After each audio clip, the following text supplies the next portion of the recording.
আসসালামু আলাইকুম। Hello everyone, সবাই কেমন আছেন? আশা করছি সবাই আল্লাহর রহমতে অনেক ভালো আছেন। আমরাও আলহামদুলিল্লাহ ভালো আছি। তো এটা ছিল যেদিন আমি রাজশাহীতে যাই সেই দিন।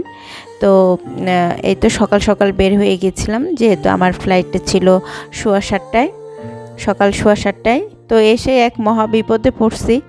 দেখেন না, যাওয়ার রাস্তাটা এখন জামাইকে বলতেছিলাম যে নৌকায় যাব না এয়ারে যাব, দেখো তো কি অবস্থা। মানে বড় বড় গাড়িগুলো এদিক দিয়ে যাচ্ছিল, অর্ধেক সেগুলো মানে পানিতে ডুবে যাচ্ছিল। কি এক বিচ্ছিরি অবস্থা। যাই হোক, সব কিছু অনেক কষ্ট করে পাড়ি দিয়ে এই তো পৌঁছেছি। মা ছেলে, আবিদের বাবা যাচ্ছিল, আমরা মা ছেলেই মানে রওনা দিয়েছি। যাই হোক, বোর্ডিং পাস নিয়ে আমরা অপেক্ষা করছিলাম। তারপরে এই তো গাড়ি আসলো, আর সব সময় ঝিরিঝিরি বৃষ্টি তো ছিলই।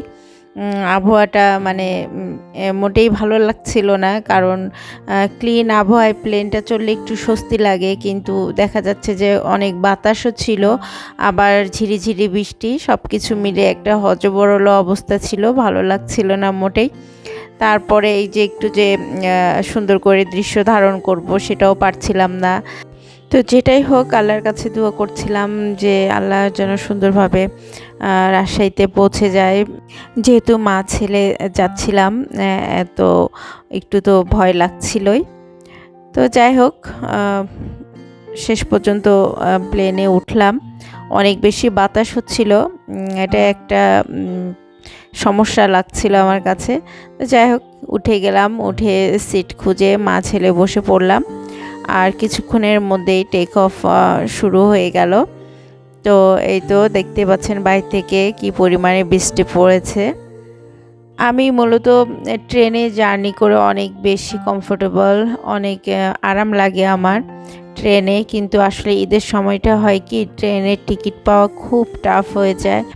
তো আবিদও এদিকে ওর স্কুল ছুটি দিয়ে দিয়েছে, ও যাওয়ার জন্য অনেক বেশি জোরাজোরি করছিল, আর টিকিট পাচ্ছিলাম না। তো ওর বাবা বলছিল তাহলে তোমরা মা ছেলে এয়ারে চলে যাও, আমি চলে যাব পরে, যেহেতু ওর টুকিটাকি কাজ ছিল, ও কাজগুলো শেষ করবে তারপর আসবে। প্লেন যত উপরে উঠছিল আস্তে আস্তে, কিন্তু বৃষ্টির ফোঁটাগুলো নাই হয়ে যাচ্ছিল, এবং বাহিরটা অনেক ক্লিন দেখাচ্ছিল, মানে দেখতেই পাচ্ছেন। তো যতটুকু সময় উপরে প্লেনটা ছিল ততটুকু সময় পর্যন্ত একদম ক্লিন ছিল।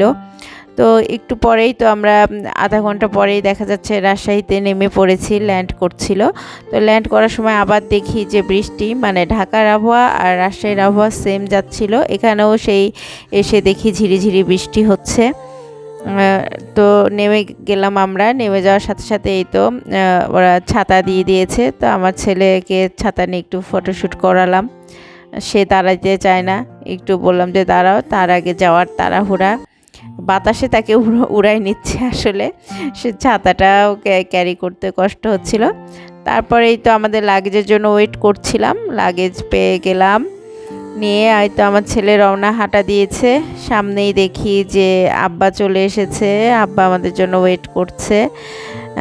তারপরে এখান থেকে এয়ারপোর্ট থেকে আমাদের বাসা বেশি দূরে না, 10 মিনিটস হার্ডলি সময় লাগে।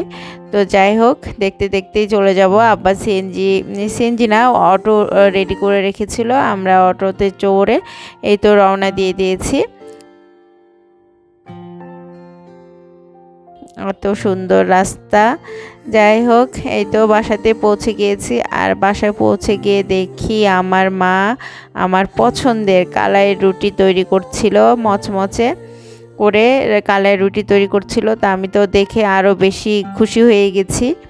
তো এই তো, আর এদিকে থেকে ঝাল ঝাল করে মশলা করে নেওয়া হয়েছে, শুকনো মরিচ, রসুন, পেঁয়াজ দিয়ে একটা মশলা করা হয়েছে। তো বসে বসে খাবো, এনজয় করব। তো এই তো ছিল আমার ছোট্ট একটা ব্লগ। আপনাদের কেমন লাগলো অবশ্যই আমাদেরকে বলবেন। সবাই আমাদের জন্য দোয়া করবেন। সবারই ঈদ অনেক ভালো কাটুক, সুন্দরভাবে কাটুক, এই দোয়াই করি। তো সবাই ভালো থাকবেন, সুস্থ থাকবেন। আল্লাহ হাফেজ। দেখা হয়ে যাবে নেক্সট ভিডিওতে। আসসালামু আলাইকুম।